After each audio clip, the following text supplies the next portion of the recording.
Hi, first graders. We're on Knowledge 4, Lesson 12, Tut the Golden Pharaoh, Part 2. Our first vocabulary word is sarcophagus. Say sarcophagus. Sarcophagus is a stone coffin. The next word is triumph. Say triumph. Triumph means a great success or accomplishment. Now we're going to continue our story from yesterday. After clearing what turned out to be the last of 16 stairs, Howard Carter and Lord Carnarvon saw, carved in the door a few inches lower than Carter had been able to see, the royal sign of Pharaoh Tut. But Carter also saw signs that part of the door had been opened before and then released. After all their work, would they find an empty tomb? What do you think? Will the tomb be empty? For days the crew worked to clear the rock-filled passageway, anxious to move ahead but afraid of destroying anything important if they moved too fast. 32 feet in, they found another door. This one also had Tut seal and more signs that part of it had been broken open before. Carter caught another hole, lit a candle, and looked through. The others, barely dancing with excitement behind him, waited but said nothing, because as it turned out, he could not speak. He was too overcome. At last, Carnarvon demanded, "Can you see anything?" Howard Carter turned slowly and answered, "Yes, wonderful things." What do you think he found?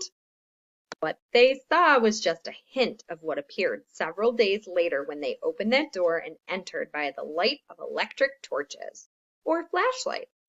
As those torches lit up the room beyond, light flashed back at the explorers, reflections in gold.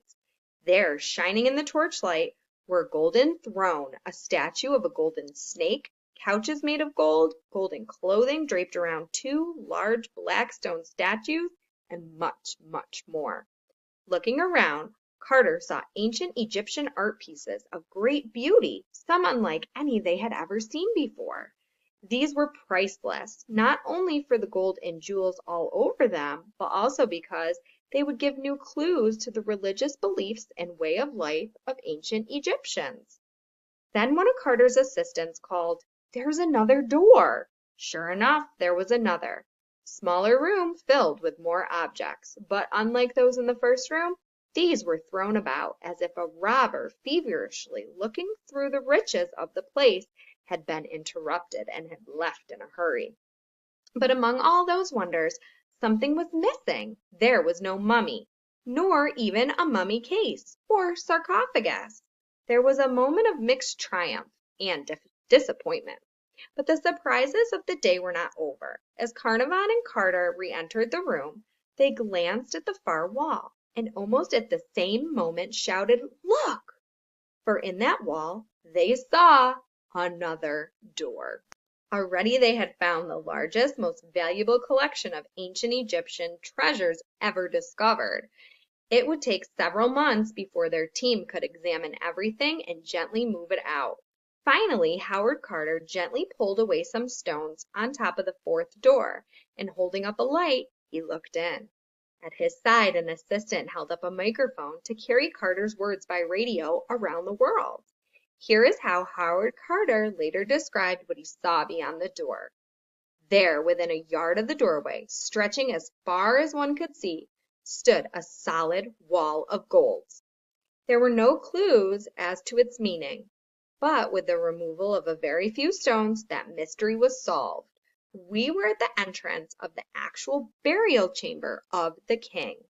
That which barred our way was the side of an immense golden shrine, built to cover and protect the sarcophagus which held the long-lost Pharaoh.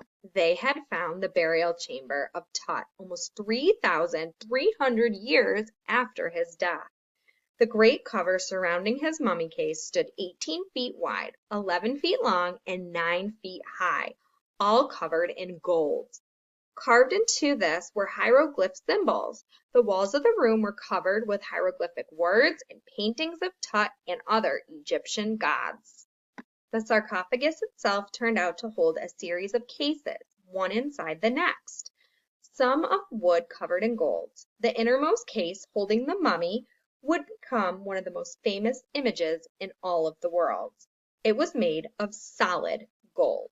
Inside it was the king's mummy with a mask over his face made of gold and shining blue stone. The discovery of King Tut and his treasures excited people all over the world. Wherever the news spread, people said, "We want to know more about ancient Egypt. We want to learn how we are different from those ancient Egyptians and how we might even be the same." Nearly 100 years later, people are still saying it.